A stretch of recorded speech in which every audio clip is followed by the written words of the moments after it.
आज आपण कुठल्या साध्या मसाल्याबद्दल नाही तर आपल्या स्वयंपाकघरातल्या एका खऱ्या-खुऱ्या हिरोबद्दल बोलणार आहोत. हो, एक असा हिरो जो आपल्या जेवणाला चव देतो, रंग देतो आणि एक खास ओळखसुद्धा देतो. आणि ती आहे मिरची. एक असा मसाला जो फक्त तिखटपणा नाही देत, तर आपल्या संपूर्ण देशाच्या खाद्य संस्कृतीची ओळख बनला आहे. खरं सांगायचं तर मिरचीशिवाय आपलं भारतीय स्वयंपाकघर अगदी अपूर्णच आहे, नाही का? चला तर मग आज मिरचीचा संपूर्ण प्रवास उलगडून पाहूया. सगळ्यात आधी तिची ओळख करून घेऊ, मग तिच्यामध्ये लपलेला आरोग्याचा खजिना काय आहे ते बघू. त्यानंतर ती स्वयंपाकघराचा राजा का आहे हे समजून घेऊ. आणि हो, सगळ्यात शेवटी तिचा वापर जपून का करायला हवा हे सुद्धा पाहू. तर तयार आहात? चला आपल्या या प्रवासाला सुरुवात करूया आणि सगळ्यात आधी मिरचीची ओळख करून घेऊया. आता बघा, मिरचीचं काही एकच रूप नाहीये. तिची अनेक वेगवेगळी रूपं आहेत.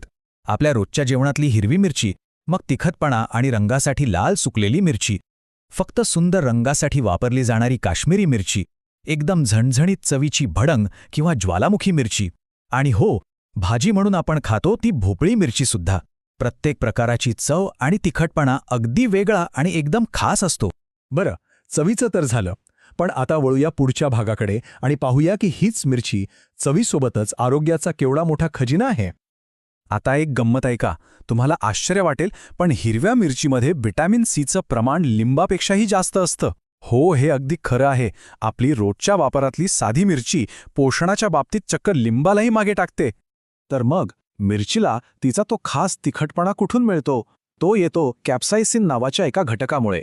पण गंमत म्हणजे या घटकाचं काम फक्त तिखटपणा देणं नाहीये. याचमुळे आपलं मेटाबॉलिझम म्हणजे चयापचय क्रिया वाढते आणि वजन कमी करायला सुद्धा मदत मिळते. मिरचीचे फायदे तर अक्षरशः अगणित आहेत. ती आपली पचनशक्ती वाढवते, भूक चांगली लागते. व्हिटॅमिन ए आणि B6 सोबतच लोह आणि पोटॅशियमने तर ती अगदी भरलेली असते. इतकंच नाही तर थकवा आणि वेगवेगळ्या इन्फेक्शन्सना दूर ठेवून आपली रोगप्रतिकार शक्तीसुद्धा मजबूत करते.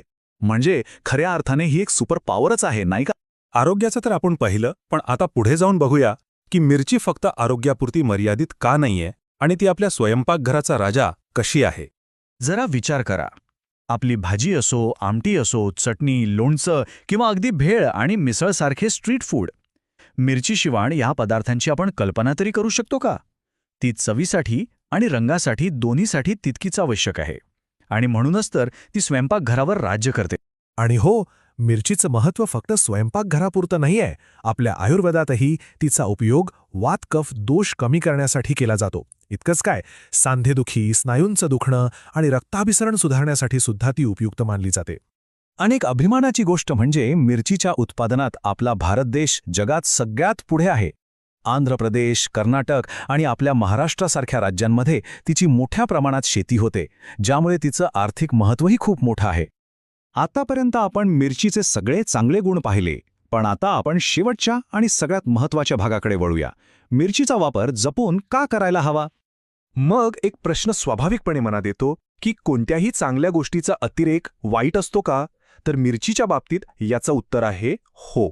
इथे सगळ्यात महत्त्वाचं आहे तो म्हणजे बॅलन्स किंवा संतुलन. मिरचीचं योग्य प्रमाणात सेवन केलं तर पदार्थांची चव वाढते, मेटाबॉलिझम सुधारतो. पण तिचा अतिवापर झाला तर मात्र ॲसिडिटी, पोटदुखी आणि जळजळीचं कारण ठरू शकतो. विशेषतः ज्यांना अल्सरसारखे पोटाचे विकार आहेत त्यांच्यासाठी हे हानिकारक ठरू शकतं. त्यामुळे योग्य प्रमाण राखणं खूप गरजेचं आहे. म्हणजे थोडक्यात सांगायचं झालं तर मिरची म्हणजे चव, आरोग्य आणि पोषण यांचा एक अगदी उत्तम संगम आहे. फक्त तो जपायला हवा. तर जाता जाता एक विचार मनात नक्की येतो. खरंच, जर मिरची नसती तर आपल्या जेवणाची चव नेमकी कशी लागली असती? विचार करून बघा.